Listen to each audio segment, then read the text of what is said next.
ছি, তুই এত নিচে নেমে গেছোস? রিয়ার গায়ে হাত দেওয়ার সাহস কোথায় পাইস তুই?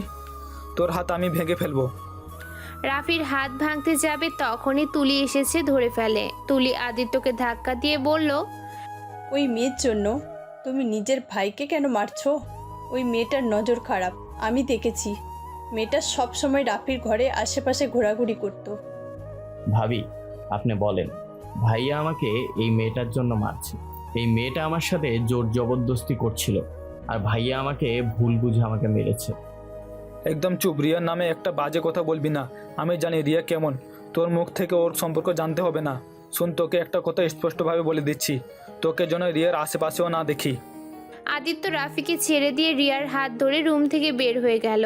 তুলি আর রাফি অনেকটা রেগে গেল। ভাবি, একটা জিনিস খেয়াল করেছেন? ভাইয়া এই মেয়েটার প্রতি বেশি ভালোবাসা দেখাচ্ছে না? আমার কেন জানি মনে হয় ওরা একে অপরকে অনেক আগে থেকে চেনে, ওদের মধ্যে কোনো সম্পর্ক আছে। একদম আমিও খেয়াল করেছি। আমারও মনে হয় কোনো না কোনো কালেকশন ওদের মধ্যে আছে।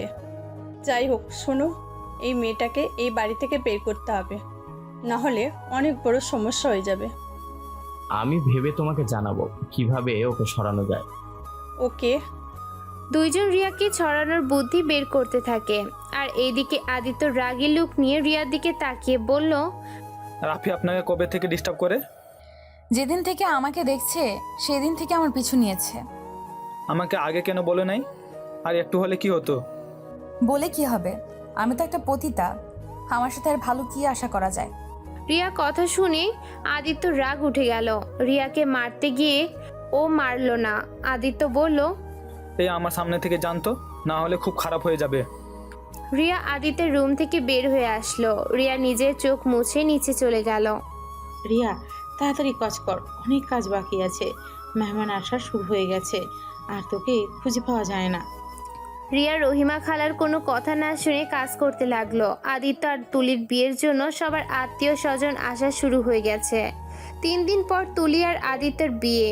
রিয়া যত কথাগুলো ভাবছে তত বুকটা ফেটে যাবে এমন অনুভব করতে লাগলো। রিয়া কাজ করতে লাগলো। সন্ধ্যার দিকে হসপিটালে গিয়ে আবার রাতে চলে আসলো। রূপার আগের দিন বেশি খারাপ অবস্থায় চলে যাচ্ছে। রিয়া একদিকে আদিত্যের বিয়ে টেনশনে, আর অন্যদিকে ছোট বোনের এই অবস্থা। রিয়া যেন বুঝতে পারছে না কি করবে। রিয়া বিয়ের কাজ করতে লাগলো। হঠাৎ করে রিয়ার আব্বু কল আসলে রিয়া রিসিভ করলো। রিয়া, তুই কোথায়? এখনও হসপিটালে চলে আয়। রূপার জ্ঞান ফিরেছে, তাড়াতাড়ি আয়, রূপা ছটফট করছে খুব। রিয়া কথা শুনেই দৌড়ে হসপিটালের উদ্দেশ্যে রওনা দেয়। রিয়া হসপিটালে গিয়ে রূপার কেবিনে ঢোকে। রূপার কাছে গিয়ে যায়, রূপার সাথে কথা বলতে লাগলো। রূপা চোখ দিয়ে টপ টপ করে পানি পড়ছে। রূপা অনেক কষ্টে বলে উঠল, আপু রে, আমি মনে হয় আর বাঁচবো না। আপু, আমার শেষ ইচ্ছাটা পূরণ করবে। আপু, আমি না মরে যাওয়ার আগে আমার আম্মুকে এক নজর দেখতে চাই। আমি তো সেই ছোটোবেলা থেকে আম্মুর আদর পাই না। তাকে কেমন দেখতে আমি তাও জানি না। আপু প্লিজ, আমার শেষ ইচ্ছাটা পূরণ করে দাও। দূর পাগলি, তোর কিচ্ছু হবে না। রূপা জোরে জোরে নিঃশ্বাস নিতে লাগলো। রিয়া চিৎকার করে ডাক্তার ডাকতে লাগলো। ডাক্তার এসেছে, রূপাকে দেখতে লাগলো। ডাক্তার বলল রূপা ওর মাকে দেখতে চায়, যেভাবেই হোক ওর মাকে যেন নিয়ে আসছে। রিয়া উপায় না পেয়ে বাইরে চলে আসে। রিয়ার আব্বু বলল, রিয়া, তোর আম্মুর সাথে আমিও দেখা করতে চাই। না আব্বু, আম্মু অনেক ভালো আছে, আমি তাকে নিয়ে আসব, কিন্তু তোমাকে যেতে হবে না। আমাদের জন্য তার সুখের সংসার নষ্ট হোক, এটা আমি চাই না। রিয়ার এক মুহূর্ত দেরি না করে একটা রিক্সা নিয়ে আদিত্যদের বাসায় চলে গেল। বাসায় গেলে রাফি রিয়াকে দেখিয়ে বলল, দাদিমা, তোমার আদরের রিয়া এসেছে। রিয়া কিছু বুঝে ওঠার আগেই রিয়ার গালে ঠাস ঠাস করে থাপ্পড় মেরে দিল সালেহা চৌধুরী। রিয়া গালে হাত দিয়ে বলল, ম্যাম, আমি কি করছি আমি জানি না, আমাকে কেন মারছেন আমি সেটাও জানি না। ম্যাম, আমি ভুল করে থাকলে আমাকে পরে মারেন। আমাকে প্লিজ বলবেন আপনার ছোট মেয়ে কোথায়? চুপ, এত নাটক করবি না। তুই গতকাল রাতে আমার সাথে কি কি করেছিস সব কিছু আমি সবাইকে দেখিয়ে দিয়েছি। মানে বুঝছো না? আরে ভাইয়া, তুমি আমাকে ভুল বুঝে আমাকে মারলে, এই পিকগুলো নিজেই দেখলে, তো এখন কি বলবে? প্রায় সময় আমাকে রিয়া এমন বাজে ইঙ্গিত দিত। প্রতিদিন চা দেওয়ার নামে আমার রুমে এসে আমার সাথে এমন করত। আর আমি ছেলে মানুষ, কতদিন নিজেকে ধরে রাখবো? রাফি সবাইকে উদ্দেশ্য কিছু ছবি দেখালো, যেখানে একদম বোঝা যাচ্ছে রিয়া রাফির সাথে জোর করে শারীরিক সম্পর্ক করতে চাচ্ছে। রিয়ার ছবিগুলো দেখে মাথা ঘুরে পড়ে যাব এমন অবস্থা। রিয়া আদিত্যের দিকে তাকিয়ে বলল, বিশ্বাস করেন, আমি এমনটা কোনো দিনও করি নাই। আমি এমনটা করতে পারি না। আমি রাফিকে নিজের ছোট ভাইয়ের মতো দেখি। আদিত্য কিচ্ছু বলল না। তুলি রিয়ার চুল ধরে ঠাস ঠাস করে থাপ্পড় মেরে বলল, চুপ, মিথ্যাবাদী, একদম মিথ্যা কথা বলবি না। বামুন হয়ে চাঁদে হাত দিতে চাস? ছি, আমি ভাবতে পারছি না তুমি এমনটা করবে। তোমাকে আমি বিশ্বাস করতাম, আর তুমি কি না? ছি। আম্মু বিশ্বাস করো, আমি এমন কাজ করি নাই। আম্মু এই ছবিটা কিভাবে উনি তুললো আমি নিজেও জানি না। আম্মু, আমি ওনাকে চা দিতে গেলে উনি আমার সাথে অসভ্যতামি করতো। আমি অনেকবার ওনাকে বোঝানোর চেষ্টা করছি। রিয়ার মুখ থেকে আম্মু ডাক শুনে সবাই হয়ে গেল। তুলি রিয়ার চুলের মুঠো ধরে ঠাস ঠাস করে থাপ্পড় দিয়ে বলল, পিয়াত্তব মেয়ে, এত বড় সাহস তুই ফুপুকে আম্মু বলে ডাকিস? তোর কোন সম্পর্কে আম্মু হয়? হ্যাঁ, রিয়া তুলিকে ধাক্কা দিলে তুলি পড়ে যায়। তুলি রেগে উঠে তুলি বলল, how dare you push me? Riya রেগে তুলি বলতে লাগলো, খাবারদার, if you put your hand on me I will break your hand. I am sorry for your bad behaviour. Or do I have no response because I work in this house? রিয়াকে ইংরেজি কথা বলতে দেখে সবাই অবাক হয়ে গেল।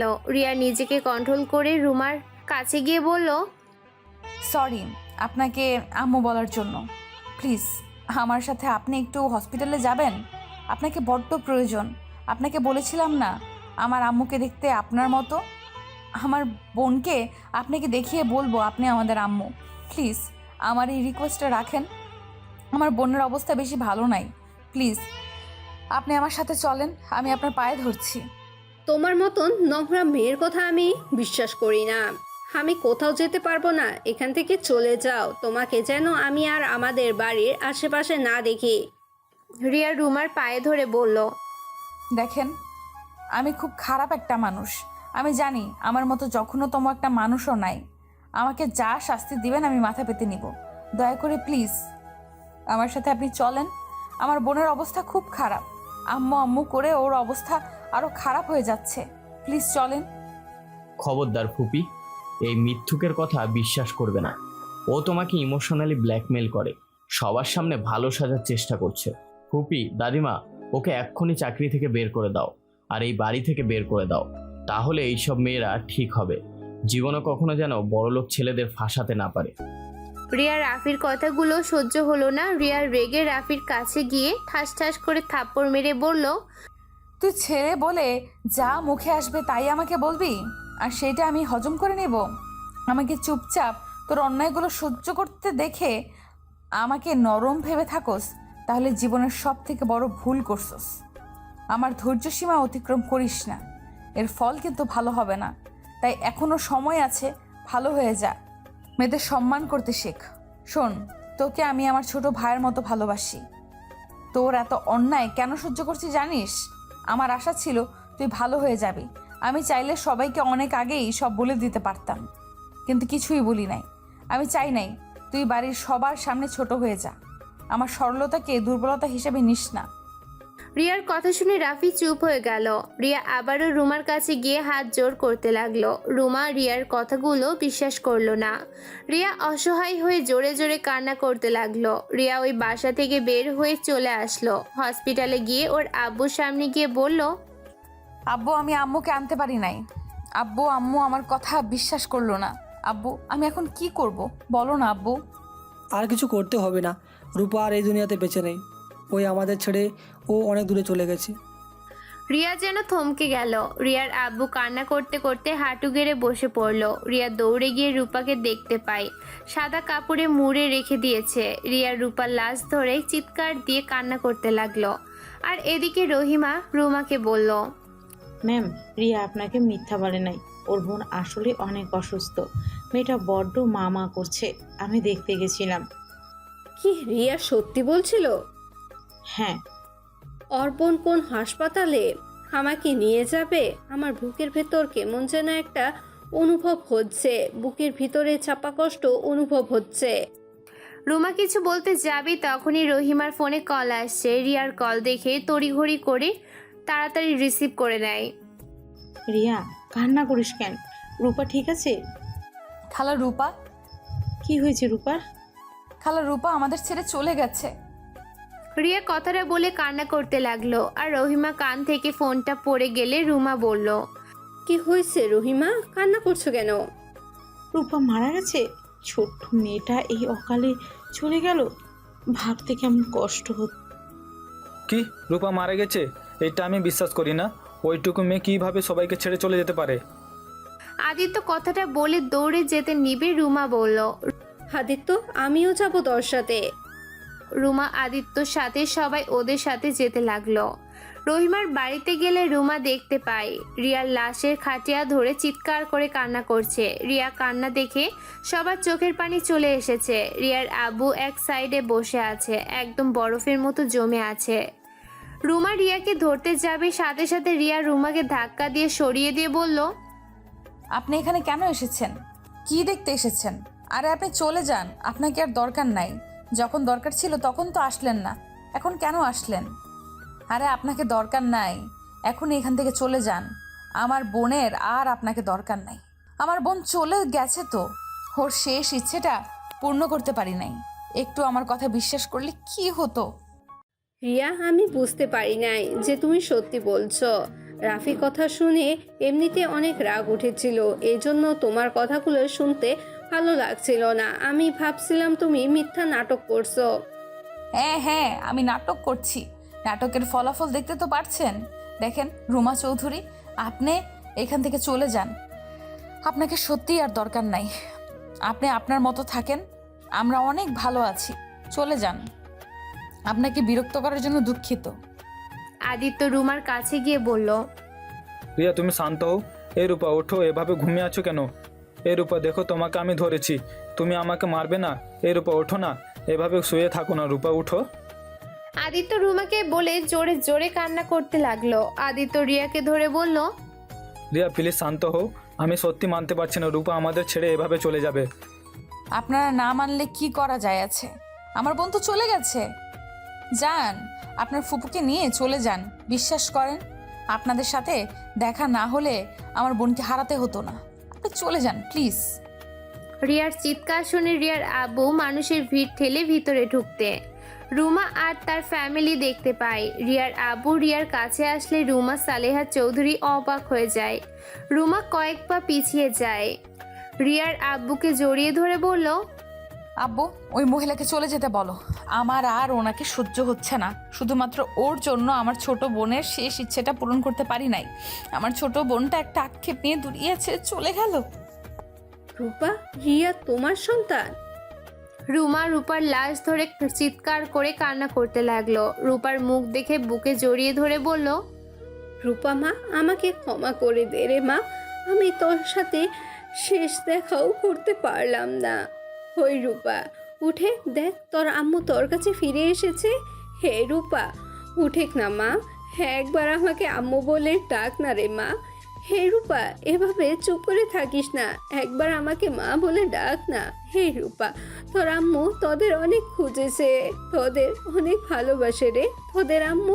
হে রূপা, উঠেক না রে মা, তোর আম্মুকে একবার আম্মু বলে ডাক না রে।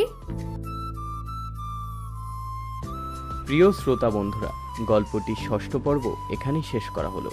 গল্পটি কেমন লাগছে আপনাদের তা কমেন্টের মাধ্যমে অবশ্যই জানাবেন, এবং চ্যানেলে নতুন হয়ে থাকলে চ্যানেলটিকে সাবস্ক্রাইব করে পাশে থাকা বেল আইকনে প্রেস করবেন, যাতে করে আমাদের প্রত্যেকটি নতুন নতুন গল্পের নোটিফিকেশন আপনাদের কাছেই সবার প্রথম পৌঁছে যায়। দেখা হচ্ছে পরবর্তী পর্বে। ততক্ষণ ভালো থাকবেন, সুস্থ থাকবেন। ধন্যবাদ।